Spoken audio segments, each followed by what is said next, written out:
on the topic of listening to the soul, how does one really listen to the soul? In your book, you mentioned that emotions are the GPS. So, would you like to share more? So, for imagination, look into the eye of the mind and say, enough. I will listen to you when I have to. Now you need to shut up. I will do with whatever I have to do. You have told me. I have understood. Now take a break. I have messed up my sense of awareness. I have stopped my receiving. Every place you judge anything, first of all, your receiving stops. 90% of the times in an interview, when these survivors, acid attack survivors, because I support that cause, or rape victims, or anything, even murder happened in the family, anything, they say, something told me, don't go there that night. Now, my religion is the best. And Srini is the leader who believes that, only your religion is good. Now, I will die for Srini. To come and represent them, for them to experience extreme of joy and extreme of sadness. And I've had moments of suicidal thoughts. No denying. Okay? So, on the topic of listening to the soul, how does one really listen to the soul? In your book, you mentioned that emotions are the GPS. So, would you like to share more? So I think I would say that the feelings are the GPS. So as I said, your body or your state of being, and especially body, is the messenger of the soul, right? So if you can tune into how you feel, not, oh, I love this person and there are butterflies. That's mind.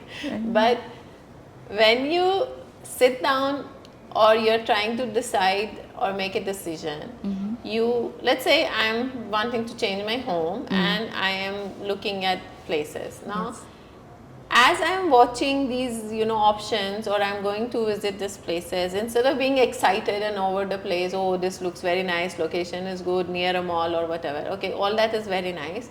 But then consult the state of being. In this space, how am I feeling? Like you were saying, you felt sad looking at certain pictures. Or you meet a person and you're like, oh my God, no, Or you enter a situation and you feel like, I don't want to go. Or you make a plan for a trip.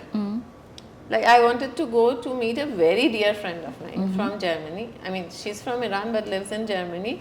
And she's my childhood friend, and it was her birthday, very special, milestone birthday, and she was like, you are coming. And of course I was very excited. But and we planned, because it's overseas trip, you want to plan at least a little bit in advance. And then as I was getting closer and closer to the date, I was wondering, why am I even going? I know it is the birthday. See, logically I want to go. Yeah. But there was this heaviness in my system. There was this contradiction. So when I say the feeling or your emotions are the GPS of your soul, how you receive that feeling or that place or that person, what it is doing to your state of mind. You may get a headache, you may feel heaviness in the arm, you may feel that I'm getting contradicted, or I'm shrinking, or I'm very uncomfortable here, I just need to leave, So this is trying to tell you this place, this person, this decision, this profession, whatever it is not good for you. And you need to listen. Because you will go into the other direction and you may achieve a lot. But ideally what we want from life, joy and peace. Yes. If what you're achieving is at the cost of your joy and peace, what is the point of doing what you're doing? It's very true. And as I'm listening to you, I'm realizing that for one to really listen to the body, listen to what is arising within us, we need to develop a certain sensitivity. Yeah. For that you need to calm down the mind. Yes. Yeah, and I will also share a very easy way I teach all my students. Because it's very difficult to calm the mind. You give one reason for it to calm down, it will give you 1000 situations to create fear and panic, right? It is very equipped, because as I said, it's not just your mind, it is the collective mind. You're working with a part of it, but it has a lot of army in the back. Need be, will bring the soldiers, right? So what do you think, the moment your mind becomes overwhelming, And the moment the fear or the insecurity or the doubt becomes so much, or the confusion becomes way too much, and you can't really weigh what is now the soul is saying, what is the mind saying, it's Yeah. too loud. Yeah. First of all, how to identify whether it is your soul or mind. Yeah. The mind is loud, soul is very relaxed. Will tell you once, after 3 days will remind you the small little nudge. After 7 days, one more time, after it gives up. It's like, okay, let her do. I'll do what I have to do, right? But the mind is overwhelming. It's like constant noise, and it just gets louder and louder. So when there is a point where you don't know whether it is your soul or mind, then obviously now you know it is the mind, because now I've told you it is too Yeah. noisy. But what to do with noisy mind? It's not ready to listen. It's like that one life partner, and no matter what you do, you're at fault. Yeah. And it's always you. So so that's the mind. So what you do is you just pretend your mind is another person, Yeah. totally a different entity, and you separate yourself from the mind. Separation the mind understands, because it operates from separation, right? Separate it from the mind. The moment it realizes, oh my God, I have been caught. No, she's facing me or he is facing me. You will, in your imagination, look into the eye of the mind and say, enough. I will listen to you when I have to. Now you need to shut up. I will do with whatever I have to do. You have told me. I have understood. Now take a break. Once the mind realizes you are more powerful, it's a very calculative mind, right? Yeah. I'm not going to go, let's say I'm Afghanistan, I'm not going to go into battlefield with US, Israel and Great Britain, right? Yeah. I may get into some battle with Pakistan, Yeah. But so the mind is like, oh my God, now a superpower is standing in front of me. Let me go collect more army. And in the meanwhile, you do your work. So you treat the mind as complete separate entity, and you tell the mind, enough is enough.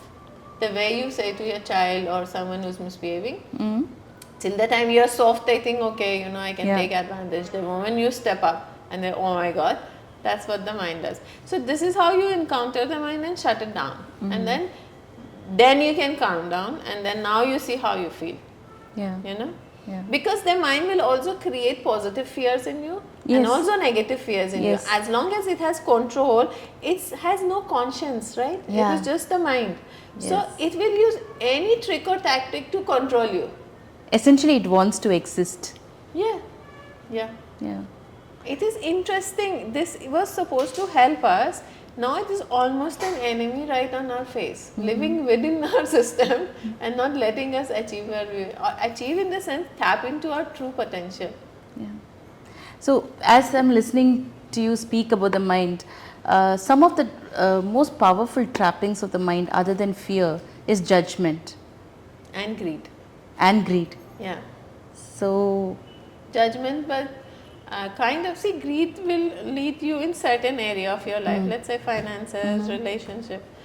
But judgment is actually ruining our life. yes. In fact, one of the interesting things that I found about the book is where you speak about the harm of a positive judgment. Yeah. I mean, negative judgment, that was obvious. It's That a was warning. yeah. But you actually speak about a positive judgment and how harmful that can be. Yeah. Would you like to? Yes. So, the soul has no polarity. Yeah. Yeah. So the soul doesn't believe in right, wrong. All this morality, moral policing we do is also creation of the mind. Okay. So now we are being told that everything which is judged to be as negative is not good for us. Whereas that's not really true. A lot of time, if you have judgment is not good, because if we are the soul essence or the God consciousness, then we are not supposed to see anything as right, wrong, good, bad, ugly. Because there is no such thing. Everything is just an experience. Our attachment to that feeling that this is wrong or this is right will make us either guilty or righteous. Yes. Now we are messing up life. Yeah. Right? Because either I am righteous and superior to you, or I am guilty and I am inferior to you. In both ways, I have created separation. I have messed up my sense of awareness. I have stopped my receiving. Every place you judge anything, first of all, your receiving stops. Right? Yes. So now positive judgment, why is it not good, is because it completely kills your awareness. Let's say I'm very fond of you and I really enjoy your company, we are great friends, and then you come and discuss with me some decision which my awareness is saying, oh my god, this is not good, and what she is doing is wrong. My first intuition, I must trust. And if I am a good friend, my duty is to somehow tell you this is not okay. Right? Now, so this is my negative. This is not really a judgment, it's an assessment and an observation, because there is no charge. When I talk of a judgment, I'm talking when there is charge.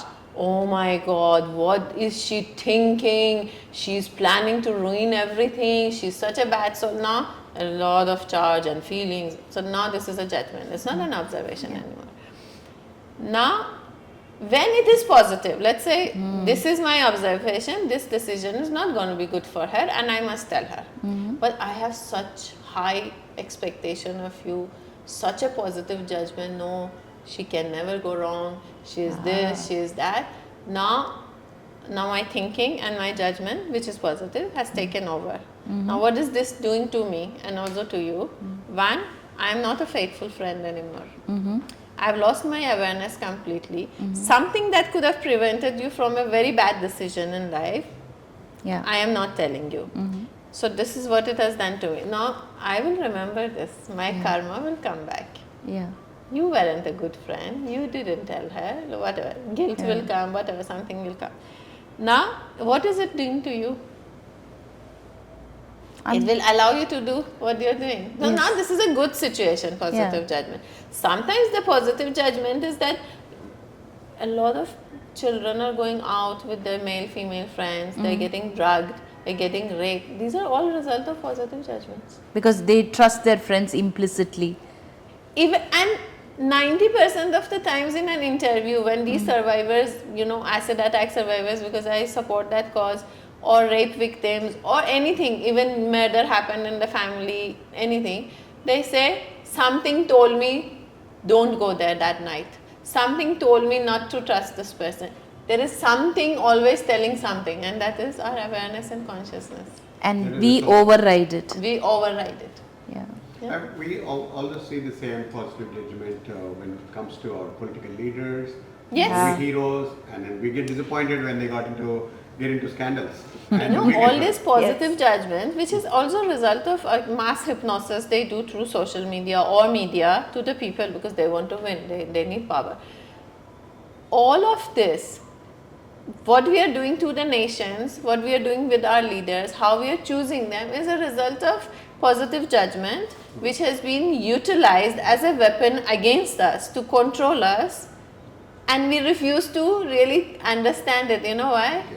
Because they are using another tool of positive judgment to get us to judge them positively. Religion. Now, my religion is the best. And Srini is the leader who believes that, only your religion is good. Now, I will die for Srini. And he can destroy whatever he wants to. I will not believe it. Something very recently has happened with one of the spiritual gurus, right? Came in Epstein files. I don't want to name the person. I have friends who are the follower refusing to see the truth. You see how it kills awareness. So what is the difference between intuition, observation and judgment? And then what is this awareness that you're speaking about, which seems to be much deeper than all of this? So awareness is the foundation for all of this. If I am present in the body, in my space, with everyone, then I am open and receptive to receive everything the way it is, not the way I want to see it, because of my conditioning, my positive judgment, my programming, my associations, belief system, and this and that. So when I am very neutral and very much present, and I am watching things as they are happening, and I have no clue, and I don't want to decide whether this is right, wrong, whatever, I am in a state of awareness. I am watching. But who am I watching? I am watching the watcher. I'm Sahar, I'm talking to you. As I'm talking to you, there is a person who's talking. This is the physical Sahar. So she's talking logic, because she's explaining a book, she's Yeah. giving examples, analysis, what. So this is the logical Sahar, operating from the mind. But as I'm talking to you, I'm also watching what am I talking. There is something or someone, which is me only, watching that am I really telling what I know? Am I telling how much I want to tell? Yeah. Am I overdoing it? You know, Yeah. I'm watching that. So this is observation. I'm also observing you. Is she getting my point? If I feel, you know, expression is not okay, I'll try to explain it. So I'm observing. Yeah. And now the observer and the watcher of the observer, who is operating from awareness, they have no judgment and nothing. Now when these are aligned and you're in the present moment, at some point you get a hint, right? Let's say, so let's say when I was going to Germany, I sat in the cab and I said, why am I even going? It didn't feel right. In that trip, we were kept in the aircraft for 5 hours. The aircraft was not taking off. I landed in Dusseldorf, had to catch a train. My bags didn't reach. I changed my train 4 times because the bags. Okay. So my intuition, if I would have controlled, or I would have not given into excitement of wanting to be with this childhood friend, and I would have been aware and present, I would have not made that trip, or I would have changed it. And interestingly, when I called up my travel agent and he gave me dates, he said, okay, this is the date we are getting the best fare for your kind of class of travel. Should I book it? The first reaction was, no, I don't like that date. This was my intuition. Because when I was booking, I was present and aware and I was observing. What was I observing? My state of being. And my state of being is, money is not important, this is not a good date. I would have gone one day here or there, before or after, I would have avoided all this trouble. So I didn't listen to the intuition, they agreed. I booked at a lower price of the same class of travel. And then all the mess up happened, okay? So that was intuition. Now, the next is, so you asked me about the intuition, the observation. So observation is, again, you're present, you're watching, you have no expectation of any outcome. You're just watching and you're waiting what next. Yeah. Without any expectation of any kind of outcome. The one who's watching you do this is the awareness. Awareness. You know, and then intuition is what comes out of this being aligned. And you need to listen. Yeah. And if you don't listen, then you end up where I ended up. Yeah. Sir, we are not still done with the important topic called soul. So Okay. Srini's soul is stuck in that topic. You're stuck with that. So, what So is by soul the way, plan? the soul is never stuck. Okay. Yeah. What is your thoughts? I mean, you wrote so much about soul plan. Can you tell for the benefit of our viewers? Yeah. Soul So, plan, how did it happen? so when we talk about soul plan, we are talking about a blueprint Yeah. of a life Yeah. that you're supposed to experience. Now, every lifetime, for those who believe in incarnation and reincarnation, and the ones who don't, it's okay. But even if you don't, you still have a soul plan. Simply because, see, everything I say, I'm a very left brain person. Okay? But fortunately, my right brain is as active or a little more active than the left brain. Therefore, the intuition and the clairvoyance.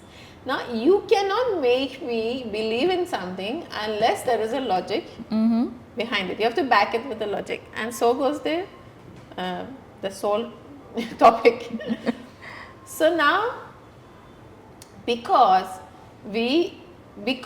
everything in the universe is precise. Yeah. Everything is absolutely planned. Nothing is an accident. Nothing can be meaningless, and everything is supposed to have a purpose. Therefore, your soul also should have a purpose. So you need a blueprint. How will you remember what was your purpose? You will come here, meet 1 million people, then you have 10 stupid leaders who are fighting with each other all the time, and you have social media who's taking you away from forget about your soul plan even for your 10 minutes back. So you need to have something, some roadmap, kahan jana hai, where do you have to go, why you have to go, how do you have to go, with whom do you have to go. So all this, the entire blueprint, you sit like a good girl or a good boy, I mean there is no gender, but let's say there is, with your guides, and they tell you, listen, you messed up the same lesson in the previous life. Are you sure you can handle it? And you're overconfident because you're operating from soul. Like, ho jayega, you know, like how Punjabis do, ando, dekhi jayegi. So you're like, show it to me, I'll just manage everything.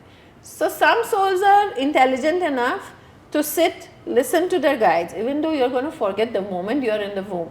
But you will listen, you plan, you come, you try to stay with it. Some souls are very smart, like me. They'll tell the guide, you know nothing. I'm going to do it. Ego and also anger with God. So then we have a soul plan, but we refuse to go by it. And then after 30 years, you realize, oh my God, everything is going the other way. Maybe I have a plan. Let me go back to it. Okay. So that soul plan, from the way you look, the parents you choose, the sibling you have or don't have, the kind of status family you come in, education, every single minute detail of your day, your thought process, who you will meet, how you will encounter, how many possibilities of reaction to a situation you can have, all of that with all the possibilities and combinations and all of the associations are put into a blueprint. That's what we call a soul plan. And can you throw a little more light on this very esoteric topic what you mentioned in your book called life between life? That is very so at the time you're sitting with the guides and trying to decide the next life so that you forget it as soon as you're in the womb. That is life between life. So when we do a session of past life regression, or we do sometimes even in the group sessions of family constellation or like that, or hypnosis, once the life ends, so every lifetime we see in a past life, we have to end it. We can't just leave it open and come back. So once the life ends, a lot of questions, like we are sitting here, I'm answering certain questions. Why? Because I have worked with almost 14,000 people. When I wrote that book, there were only 9,000 people. Now there are 14,000. And I also have seen 903 of my past life. I've seen I don't know how many thousands of other people's, right? So I know these because these information have come to me. Now, the same conversation you can have it with your guides. So that time, the resting period of the soul between one life to another, where the soul goes to heal from, let's say I had a life of a lot of illness. Now I need to go to the physical healing part, and I need to understand why I did that, and do I need to do it again? Can I find another way to do it?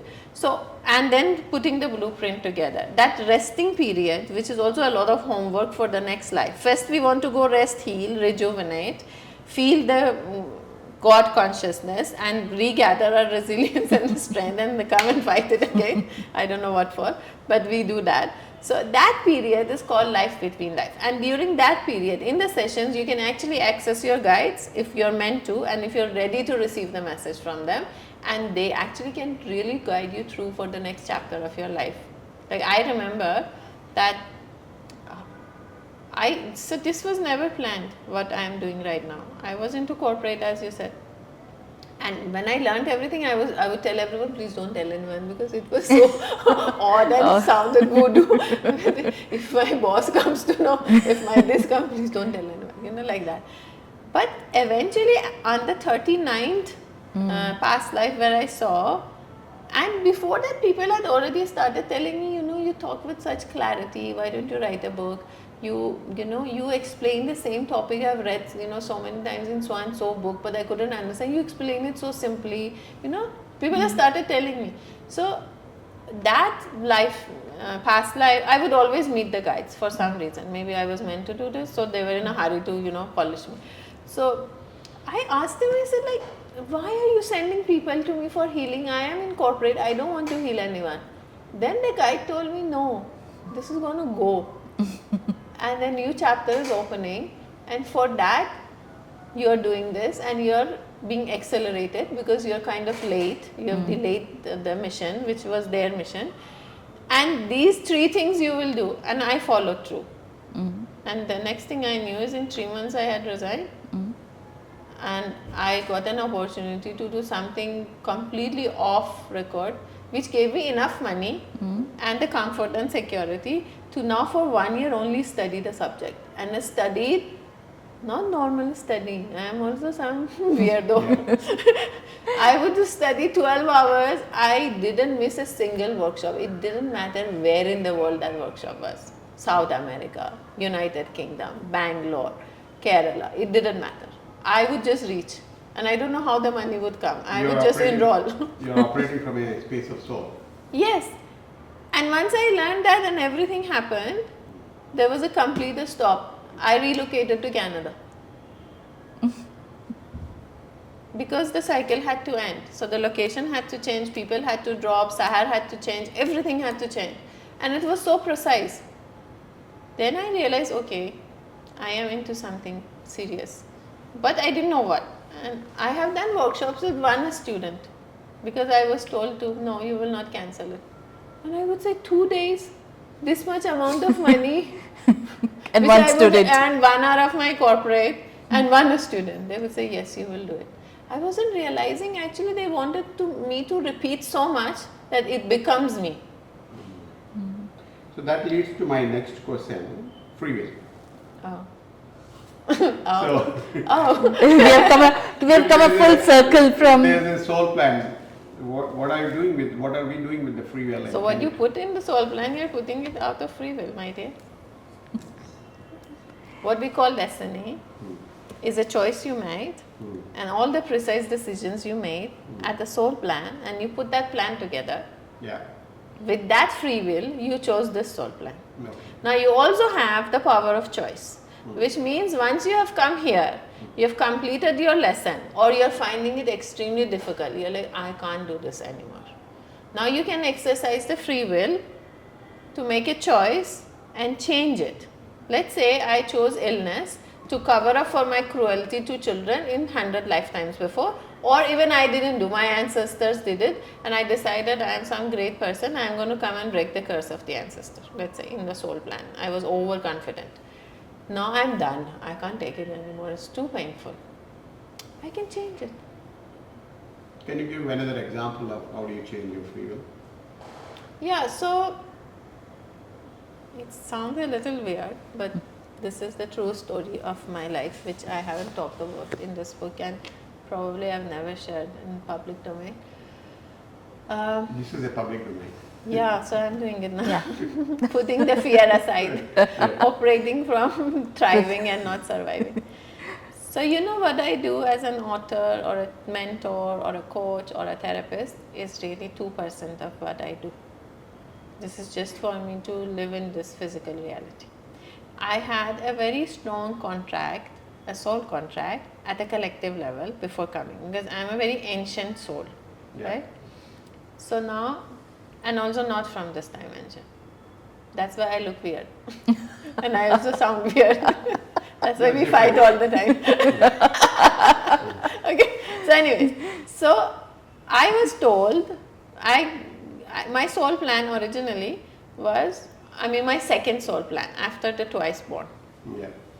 The soul plan was, the new job or assignment and contract was about representing, and this, anyone who's a good astrologer looking at my chart, which I'm not supposed to show to anyone, but if we want to really check it, it's evident there, it is in record. Just for a case study. Yeah, for a case study. So I came as a representative of 4 galactics. Wow. They're beings of other realms who didn't want to come to human experience because they were not ready for the suffering and they didn't know they can handle it, but they wanted to have a sense of the polarity. They are from realms where there is no polarity. They wanted to know what is the extreme of polarity that is possible. Okay. And somehow I was the brave soul, the warrior clan. You know how everything weaves into each other? I said, okay, I'm going, no problem. So I chose to come and represent them, for them to experience extreme of joy and extreme of sadness. And I've had moments of suicidal thoughts, no denying. Okay. extreme of good support as friends and extreme of bad relationship as my marriage, and everything in between, So your case siblings. study by itself. But they can Yes, but for other dimensions. When I got to know this in 23, I was very upset. Obviously, because then where is my free will? I am so stupid, I chose this. Then I went back and understand why did I choose this. Then I realized not having a choice, to choose not to have a choice is also my free will. And I chose that choice at the time I chose to come. Because if I would have had a choice and a free will, I would have not done such a stupid thing, right? At the soul level. So now I understood this. I said there has to be a way out. Okay, it took me 2 years to discover the way out. So then I went completely, no work happening, no workshops, nothing, come constantly from one silence retreat to another. And I realized, yes, at that time you chose not having a choice by free will. Yeah. But today you are aware, you have changed, you have completed the work, you have done the work, you don't need to suffer anymore.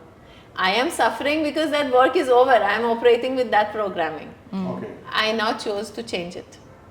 But now when I choose to change this, I still don't know what is my next reality. It is very scary. Now I am stepping into a fourth life, or whatever life I am stepping. Fourth life means fourth grade of consciousness, or fourth level of growth of my consciousness. And then I don't know what next. What am I supposed to deal with in the next chapter? What is going to show up? How will my profession be? What if I have to completely live this, which now is me? It's not, I am just a metaphysical therapist. I am a walking, talking life which is happening around only this topic. Now imagine I may have to let go of this. When I sat down and wrote all the good, bad, ugly, that maybe I am supposed to be another completely new person. Maybe I'll go into politics. When I said so be it, no matter what it would be, I will leave it behind and I step into the new, things have started to shift. And now I feel a shift, but it isn't completed. I am still in transit. Interesting. Now, I would like. Okay. So as I'm listening to you, I think the point that you're making again and again is there is a certain design to this, and that there is you said universe is precise, and my question is, when you say these things, it looks like there is some principles around which the universe is built. Yeah. So the question is, what are these principles? And the second question is, how come we don't know them yet?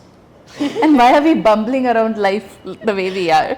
Yeah, so actually there is something like a user manual, I refer to it in my book, which is, I'm not saying it is readily available, but it is in between the lines of all the great scriptures.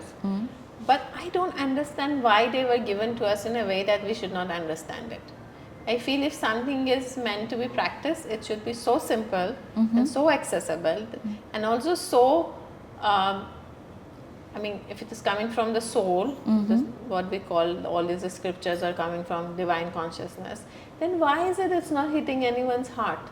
This is my mystery. Yeah. But if we go and read them and read everything in between life, and let's say, okay, forget about reading them, because not everyone into reading this stuff. But let's look at our own body. How precise is it? Yes. And as I told you, it will give you every message from the soul. You just have to consult the body, So, if we just take the example of the body and just the day and night and how the universe or a forest is growing, let's say, from one seed to millions of trees, then we realize it is precise, right? Then we realize there is a design to this. You look at the trees, their leaves, look at the flowers, the patterns. There is a geometry, there is a design into it, right? So now this design is hidden in a wisdom which we call universal laws. These laws were in all the religious texts. Now it have become religious, but then it was just a text come to guide people. And then slowly they were removed by the men in power, because they realized, oh, If they know this, they will not listen to me. They'll not come to the church and buy heaven at a cost from me. Right? So they started removing those information. But there is a user manual, and you just need an observing, keen, curious mind who is not consumed by achievement and ambition and competition and comparison, who is ready to slow down and look at life and try to see why is everything working the way it is working, and the answers starts to come. So that we call universal laws, and if we know there are 100 plus of them, I think 111, but 112. But if we know just the first 10, we are sorted. We don't need to know everything. Let's just start with, I think something which I would say weaves a lot of human consciousness together as a universal law, and it is something which, when we talk about it at a mental level, logical level, looks achievable. See, if I tell you about a miracle and in your mind you find it impossible, you will not even want to try it. Very true. At least 20-25% you have to trust either me or the experience, or have some kind of thing you can witness and say, okay, if this can happen for that one, why not for me, right? Yeah. Then only you will try it. If your mind is 1000% sure, it's a wrong word but I always use it, it's a wrong phrase, it's sure that I'm going to fail here, the mind will never try. Why? Because the mind doesn't want to Fail. see its own weakness. And fail, right? So now, one thing that everyone can kind of relate to, even in the right or wrong way. Right or wrong means, for the lack of better words, means within limited perception they have of the law, is the law of cause and effect, or what we call karma.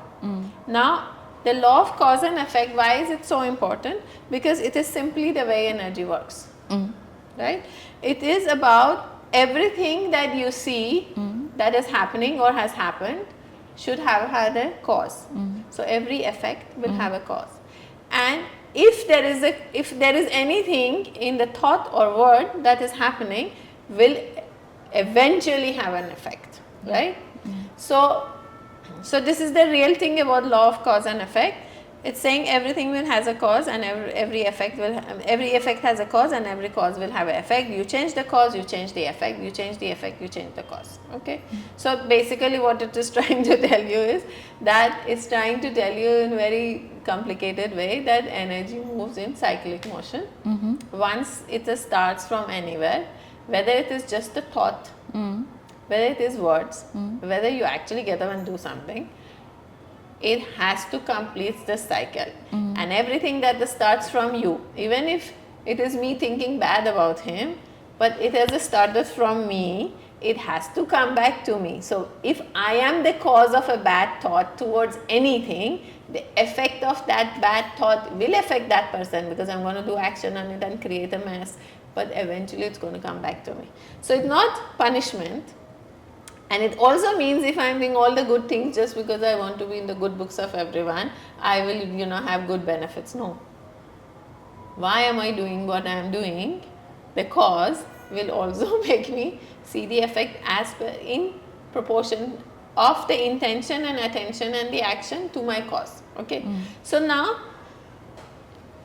this is also about I would say, lay the stone for another law, which is the law of balance. Right? The universe has to be in balance. So if I have done something which caused your frequency to come down, at some point something will happen. You may not do it to me, because universe is not linear. As I said, it is cyclic. Someone else will do something to me so that my energy will drop and your energy or someone else's energy will go. So the law of cause and effect is also putting the rhythm or the foundation for the law of balance, because it has to be balanced. So if something negative went out of me, it will come back to me, and whoever was affected needs to be compensated. So that is now the law of compensation. Yeah. So the law of cause and effect in my mind has a couple of extrapolations. One extrapolation is that when I am in a situation where I am experiencing some kind of pain, whether it is physical, mental or emotional, it means that there is something that I have set in motion in the past which has given me this particular consequence. Yeah. So in some way it allows me to not blame another person for what I'm experiencing or blame life, but to just see it as an Yeah. effect of something that began with me Yeah, in some of sense. course. Yeah. So that is the so that again feeds back into acceptance. Yeah. It helps me to accept what is. No, but sometimes it also makes the person think, why did I choose this? How can I choose this? No? Yes, yes. People ask me, why would I choose to lose my father in an accident? Like, okay. Yeah. Or they start now judging themselves. They Yeah. stop judging others, but now they start judging, Judging themselves. themselves. It happens with a lot of light workers also. Yeah. So there is this cycle of blame and guilt and even shame that Yeah. one can enter Yeah. if you do not really understand Yeah. that it is simply energy moving, cycling. Yes. Yeah. Yeah. The other thing that it also And brings also, to and also we need to understand now when we talk about the cause is me, now what am I consisting of? It's not this Sahar and this mind. I am also all of my past lives. I am also all of my ancestors. I am also a part of the collective consciousness. I have never been into a war. I never will even support anyone who speaks about war or bombing someone else or even hitting someone. I am not for it. But my ancestors believed, right? Yes. They had to. It's not that they went to do something wrong. They had to save the children and the land and whatever. So they did it. So, or sometimes it is not really I have done something. So to overcome the judgment part of it, it's not that I have done something. I may have believed in something because I saw others doing it and this got registered. If you do this, then this will happen. It can be just an association. yeah. It's not just action. It is not just action. So that brings me to the second part of the realization that the intention matters as much as words and action. Actually more. Yeah. Yeah, if there is a effect, I would say 70 to 80% is the intention. So that is why when we do an action, not because we genuinely want something good for the other, but maybe because that society expects us to be good, things like that. That action has a very different consequence than Yeah. when I look at somebody and feel for them and say, what is it that I can do Yeah. to support this Without person? anything in exchange. Without it. So expectation is a sticky wicket. Yeah. So the minute I want something in exchange Yeah. for what I'm offering, Yeah. I'm in a sticky wicket. Yes. And we do that most with God, no? So I'll do a puja. Now you give So, me. I met someone and I told them that there is a curse in the family. You need to do this. Then the person's reaction is, I don't fear. We do a lot of puja part. It has nothing to do with what you do today. Yeah. That you're satisfying yourself and bribing God. That see, I'm such a good child, I'm serving you all the time. A God who doesn't need anything from you back. Right? In your ego mind, you're trying to bribe God, thinking whatever has happened in the past with this would be washed off. It won't. Because what has happened in the past needs to be balanced. And secondly, your intention of what you're doing is already very wrong. Yeah. Wrong in the sense serving no purpose. Yeah. It's creating another cycle of bribery with life. Yeah. How is it going to serve? Yeah. But then the corollary of this, and it's a very empowering thought, is that so if I can now start working with myself and cleanse my intentions to a point where my intentions are in alignment of my highest good and that of others, then there is a possibility for me to create a very different future experience. Yeah, and also because you're shifting your intention at this moment, a lot of things which were originally created with a different intention start getting negated. Their effect starts getting negated.